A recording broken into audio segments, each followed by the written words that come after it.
et bienvenue dans Avocat, l'émission qui vous conseille. Merci de votre fidélité. Bien sûr, si vous souhaitez poser vos questions à nos avocats, pas de problème. Rendez-vous dès maintenant sur le site www.avocat.net. La page est là, posez vos questions. Également la page replay pour voir toutes nos émissions. Et vos questions sont dans toutes les matières du droit, bien sûr. Nos avocats sont là pour y répondre, à commencer par maître Sonia Sanzalone en droit de la famille. Bonjour Sonia. Bonjour Yves. Comment ça va? Très bien. Pleine forme. Question pour vous dans un instant. On va parler de parloir de prison. Ben oui, hein, mais c'est pas du pénal, c'est quand même le droit de la famille. On va le voir dans un instant.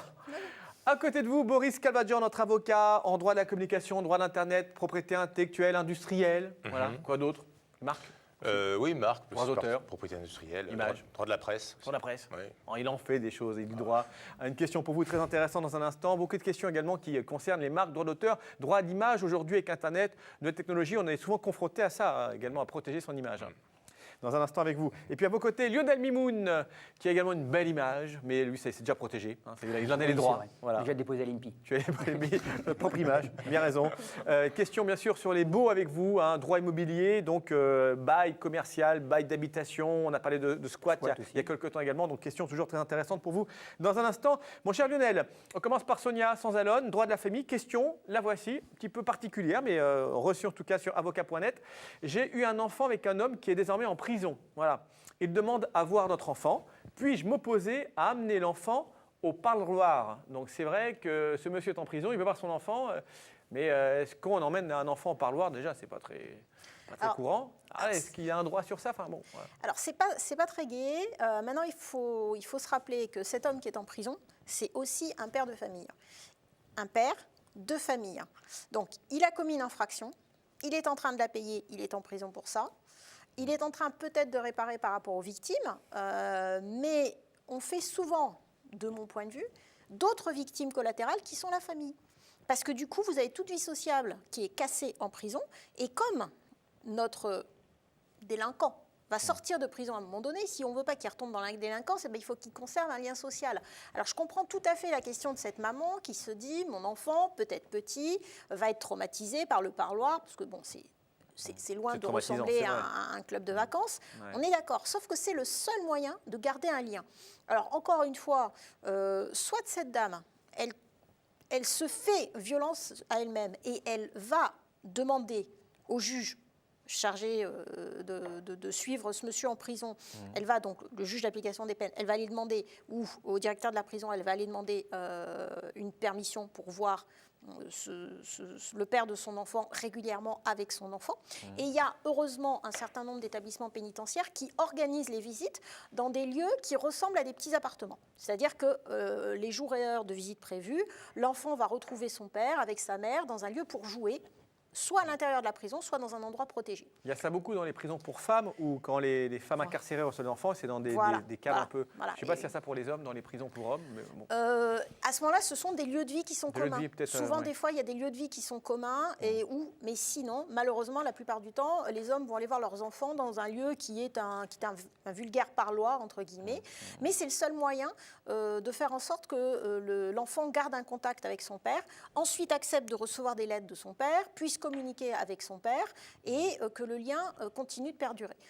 Si vraiment il n'y a pas de terrain d'entente qui peut être trouvé, malheureusement, il faudra ressaisir le juge aux affaires familiales.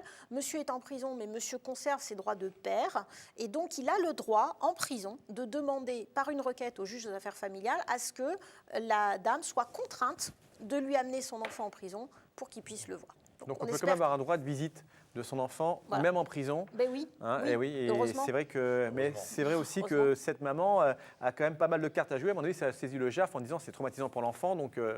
Mais c'est vrai qui va être aménagé. Ouais, donc ça va être aménagé. Bon, merci beaucoup. En tout cas, c'est une question, un petit peu difficile, mais il faut l'évoquer parce qu'énormément de personnes sont incarcérées, énormément de parents. Hein, femmes et hommes d'ailleurs, et donc c'est vrai que se pose cette question qui ne vient pas spontanément à l'esprit, mais que fait-on des enfants avec ses parents?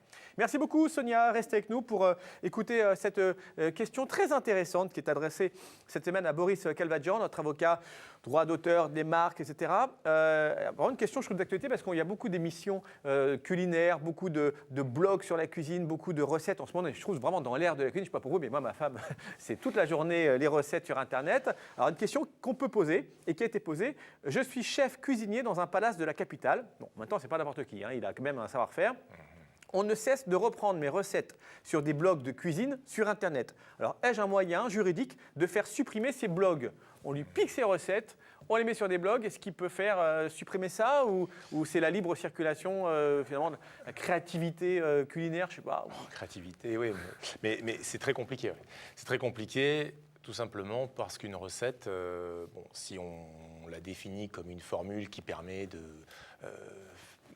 d'arriver à un plat, en tout cas, n'est pas protégeable par un droit de propriété intellectuelle, par le droit d'auteur, par exemple. Ça, c'est une solution qui est vieille, qui date de 2002, de la Cour de cassation. Pourquoi? Parce que la Cour... On pourrait penser, pardon, à l'inverse, parce qu'il y a quand même des recettes très techniques avec une expérience, une c'est pâte. justement parce que c'est technique Ouais. que la Cour nous dit c'est l'utilisation d'un savoir, c'est la mise en œuvre d'un savoir-faire. C'est l'application de cette recette qui C'est fait ça. le gâteau, quoi. C'est une Ou succession le d'instructions. Ouais. Elle nous dit que c'est une méthode encore. Ouais. Donc, c'est très compliqué parce que s'il y a une reprise, la seule reprise de la recette ne sera pas un acte de contrefaçon. Et ne sera pas non plus, si on prend que la seule reprise d'une recette, un acte de concurrence déloyale. Alors, qu'est-ce qu'on fait? Il y a 3 observations auxquelles je pense. La première, c'est qu'il faut penser d'abord que la photographie, les photographies de plats peuvent par contre donner lieu à un droit d'auteur. Même le dressage, on peut imaginer qu'un dressage esthétique donne lieu à un monopole au titre du droit d'auteur, comme par exemple une recette extrêmement inventive, ou alors mise en forme de façon très, très imaginative. La deuxième observation, c'est que le chef cuisinier peut penser à déposer une marque, pour appeler un plat, son plat, par exemple, voilà, on connaît des plats. Le mimoun au chocolat. Voilà. Et Michel le Bras, sans-alone à la chantilly. pour prendre l'exemple de Michel Bras, il avait déposé sa marque, le coulant. Le coulant, oui. J'ai jamais goûté le coulant de Michel Bras, mais apparemment, c'est quelque chose. Mais le problème, c'est qu'il faut veiller à ce que cette marque ne soit pas trop descriptive du produit. Et la Cour, la jurisprudence à propos du coulant de Michel Bras nous a dit que le coulant n'est pas suffisamment distinctif du fondant au chocolat. Donc il a perdu cette marque. Et puis, évidemment, une dernière observation, c'est que si toutes ces recettes sont regroupées dans un livre et que les sites font un vrai pillage du livre, là, on est face à une reprise de l'investissement entrepris par d'autres, des efforts d'autres, et on peut parler de ce qu'on appelle le parasitisme économique. Et là, on peut obtenir réparation, mais encore faut-il prouver qu'il y a eu un investissement économique, et ce qui n'est jamais simple. Ouais. Donc il y a quand même des conditions. Soit effectivement on s'appuie sur le droit à l'image de la photo, soit sur effectivement, vous l'expliquez, si c'est un livre ou s'il y a une marque dans l'intitulé. Mais sinon, à part ça, la ménagère chez elle qui échange des recettes parce qu'elle les a vues sur un livre ou d'un grand chef sur Internet, elle n'a quand même rien à craindre. On ne va pas venir la si poursuivre. on n'est pas face à un vrai pillage, c'est l'expression qui est prise par le juge, elle n'a pas grand-chose à craindre. Ouais, d'accord. Il ne faut vraiment pas que ça se fasse de manière vraiment très, très voilà. quantitative et toutes les recettes du grand chef étoilé, ils passent comme ça sur Internet. Ouais. Donc je peux appeler ma femme pour la rassurer. Ça va. Il y a 2-3 fondants au chocolat qu'elle a échangé avec des copines et elle a peur d'un problème. Ouais. Bon. Merci Boris pour cette réponse et bon appétit parce que j'imagine que tu as ouvert un peu l'appétit à ceux qui nous écoutent. À côté de vous, Lionel Mimoun qui a mangé trop de gâteaux au chocolat. Je ne sais pas. Et ça se voit. Non, je ne dirais pas ça. Non, parce qu'il fait du sport. Donc on peut manger et faire du sport, on est bien. Voilà. Alors, question sur les baux, toujours BAUX, question mobilière. Beaucoup de questions pour vous, Lionel, parce que c'est vrai que ça intéresse énormément de monde qui nous regarde. Écoutez bien la question. Mon bailleur donc, me demande par une lettre simple, alors le détail n'est pas anodin, de quitter la maison que je lui loue depuis 6 ans. Donc c'est quelqu'un qui est dans un appartement, un bail d'habitation a priori. Ça fait 6 ans. Il a reçu une lettre simple par son bailleur pour lui dire « vous partez ». Alors il n'a rien reçu d'autre, nous écrit-il, et il nous précise que son bail doit se renouveler dans 15 jours. Alors est-ce que ce bailleur a le droit de lui demander de partir, sachant que dans 15 jours, donc, le bail va repartir pour 3 ans a priori, puis il a envoyé une lettre simple en disant « vous partez s'il vous plaît ». Alors, bon. À lire la question, je vais vous répondre non. Je vais m'en expliquer. Alors, on est en matière de bail d'habitation classique. C'est-à-dire qu'en cette matière, la durée pour ce bail est de 3 ans minimum ou 6 ans si le propriétaire est une personne morale. Il semblerait que ce n'est pas le cas. Non, oui. Donc on a un bailleur dit classique qui a acheté un appartement et un locataire encore dit plus classique.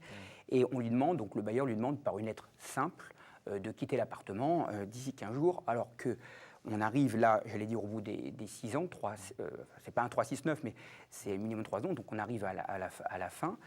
Il faut voir déjà le bail tel qu'il est érigé. Et alors ça se passe, j'allais dire, avec précision.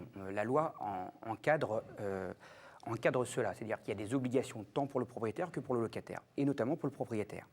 C'est-à-dire que pour reprendre, j'allais dire, son logement, déjà dans un premier temps, le propriétaire doit adresser une lettre recommandée avec accusé de réception au minimum 2 mois avant la fin du bail. Et dans cette lettre, il doit indiquer pourquoi il reprend son logement. Motiver, Alors ça peut être des problèmes familiaux, des motifs familiaux, professionnels. Par exemple la retraite, c'est-à-dire qu'un retraité peut reprendre son logement pour y habiter. Et là, en l'occurrence, j'allais dire, la personne qui nous écrit indique qu'il y a une lettre simple. Alors, en l'occurrence, il faut voir quelle est la date de cette lettre simple, mais j'allais dire, peu importe, le propriétaire devait l'adresser en lettre recommandée avec accusé de réception pour avoir une date dite certaine. Là, on ne sait pas quelle est la date. En plus, semble-t-il, ce serait 15 jours avant. Donc je conseille... Il n'y a pas de délai, il n'y a aucune date. Donc je conseille... donc il fallait faire 2 mois avant pour le propriétaire, ce qui n'a pas été fait. Donc je conseille à monsieur ou à madame de rester dans les lieux, puisque le bail, pour moi, se reconduit automatiquement, puisque le délai n'a pas été respecté. Alors, il faudrait que cette dame vienne me voir, j'allais dire, avec la lettre précise, avec ce qui a été fait, ce qui n'a pas été fait, puisque je peux en parler comme cela, il faut que j'ai les pièces précises, puisque dans cette matière c'est assez précis. Mais en l'occurrence, la lettre simple ne suffit pas et pour donner une date certaine. Alors ça peut être un congé par un huissier également. Hein, oui, ça peut être un congé par un huissier. Si on veut vraiment être sûr.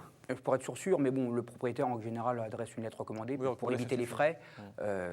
Mais c'est vrai que du côté du propriétaire, il faudrait adresser ça par voie d'huissier. On a un congé par voie d'huissier, ce qui est plus simple. Et plus simple. Un peu plus coûteux, mais peut-être plus sûr. Plus sûr. Merci beaucoup. Donc, on retient bien 2 choses. Pour donner le congé, donc lettre recommandée, accusé de réception ou voie d'huissier, si on veut vraiment blinder les choses. Et puis, respecter le délai de préavis. Donc, là, en l'occurrence, sinon, le bail reconduit automatiquement, tacitement. Il automatiquement. C'est reparti pour 3 ans. Pour 3 ans. Voilà. Donc, madame ou monsieur qui nous ont écrit, a priori, vous repartez pour 3 ans. Sauf si vous souhaitez partir vous-même avant, mais normalement, là, le bailleur a été conscient d'envoyer une lettre simple. Ça, c'est négligent. Ou négligent, en tout cas, ou peut-être, il ne savait pas, ignorant. Voilà. Donc, on est là pour justement vous éclairer. Merci beaucoup, Maître Mimoun, pour la réponse à cette question. Merci d'avoir répondu à toutes nos questions, chers confrères, on va dire ça comme ça. On se retrouve très prochainement avec une autre émission d'avocats. Si vous avez des questions auxquelles nous n'avons pas encore répondu, et il y a plein de questions, n'hésitez pas, www.avocat.net. Vous ne trompez pas dans l'orthographe, on parle à des avocats, A-V-O-C-A-T, mais l'émission s'appelle Avocat parce qu'on s'occupe de vos cas, on traite vos cas de manière très concrète et on essaie d'y répondre de manière accessible parce que cette émission n'est pas à destination des juristes, mais de vous tous qui nous regardez avec beaucoup de fidélité, beaucoup de gentillesse. Merci beaucoup, rendez-vous très vite pour la prochaine émission de Avocat. À bientôt.